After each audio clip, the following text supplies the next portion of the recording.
ನಮ್ಮ ಜೊತೆ ಮಾತಾಡ್ಲಿಕ್ಕೆ ಮಾಜಿ ಸಚಿವರಾದಂತಹ ಸುನಿಲ್ ಕುಮಾರ್ ಅವರಿದ್ದಾರೆ. ಸರ್, ಇವತ್ತಿನ ಹೋರಾಟ ಎಲ್ಲ ಒಂದ್ ಕಡೆ ಕಾಂಗ್ರೆಸ್ ರಾಜ್ಯಪಾಲರನ್ನ ಏಜೆಂಟ್, ಬಿಜೆಪಿ ಏಜೆಂಟ್ ಅಂತ ಕೂಡ ಹೇಳಿತ್ತು. ಇವತ್ತು ಅವ್ರ ಮೂಲಕನೇ ಭಾಷಣ ಮಾಡಿ ಒಂದು ಕಡೆ ಸರ್ಕಾರ ಮತ್ತು ಸಿದ್ದರಾಮಯ್ಯ ಮಾತೆತ್ತಿದ್ರೆ ನಾನು ಸಂವಿಧಾನ ಅಂತ ಹೇಳ್ತಾರೆ. ಇನ್ನೊಂದು ಕಡೆ ಸಾಂವಿಧಾನಿಕ ಹುದ್ದೆಗೆ ಬಹಳ ದೊಡ್ಡ ಪ್ರಮಾಣದಲ್ಲಿ ಅಗೌರವನ್ನ ಈ ಸರ್ಕಾರ ತೋರಿಸ್ತಾ ಇರುವಂತದ್ದು.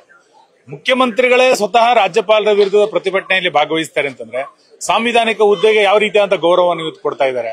ಇದೆಲ್ಲದನ್ನು ಕೂಡ ಖಂಡಿಸಿ ಇವತ್ತು ಪ್ರತಿಭಟನೆಯನ್ನು ನಾವು ಆರಂಭ ಮಾಡ್ತಾ ಇದ್ದೀವಿ. ಸರ್, ಎಲ್ಲೊಂದ್ ಕಡೆ ನಟ್ಟು ಬೋಲ್ಟ್ ಈ ಹೇಳಿಕೆಗಳು ನೀವು ಸಮಂಜಸ ಇದೆಯಾ ಅನ್ಸುತ್ತೆ? ಇಡೀ ಕರ್ನಾಟಕದ ಜನ ತಲೆ ತಗ್ಗಿಸುವಂತ ಹೇಳಿಕೆಯನ್ನ ಒಬ್ಬ ಉಪಮುಖ್ಯಮಂತ್ರಿ ಕೊಟ್ಟಿರುವಂತದ್ದು. ಅಧಿಕಾರದಲ್ಲಿರುವಂತವರು ಜನರ ವಿಶ್ವಾಸವನ್ನ ಪ್ರೀತಿಯಿಂದ ಗೆಲ್ಲಬೇಕೇ ವಿನ ಬೆದರಿಕೆಯಿಂದ ಗೆಲ್ಲಲಿಕ್ಕೆ ಸಾಧ್ಯ ಇಲ್ಲ. ವಿಶ್ವಾಸದಿಂದ ಜನರ ಬೆಂಬಲವನ್ನ ಗಳಿಸಬೇಕು. ನಾನು ದಬ್ಬಾಳಿಕೆಯ ಮುಖಾಂತರ ವಿಶ್ವಾಸವನ್ನ ಗಳಿಸ್ತೇನೆ, ಅಧಿಕಾರ ಇದೆ ಎನ್ನುವ ಕಾರಣಕ್ಕೆ ದರ್ಪದಿಂದ ಮಾಡ್ತೀನಿ ಅನ್ನುವಂಥದ್ದನ್ನ ಕರ್ನಾಟಕದ ಜನ ಬಹಳ ದಿನ ಸಹಿಸಲ್ಲ.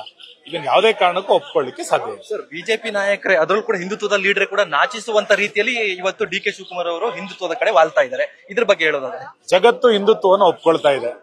ಇಡೀ ಭಾರತ ಇವತ್ತು ಹಿಂದುತ್ವದ ಕಡೆಗೆ ಹೆಜ್ಜೆಯನ್ನು ಇಡ್ತಾ ಇರುವಂತಹ ಸಂದರ್ಭದಲ್ಲಿ ಡಿ.ಕೆ. ಶಿವಕುಮಾರ್ ಅವರು ಹಿಂದುತ್ವದ ಕಡೆಗೆ ಒಲವನ್ನು ತೋರಿಸ್ತಾ ಇದ್ರೆ ಅದನ್ನು ಸ್ವಾಗತಿಸ್ತಾನೆ.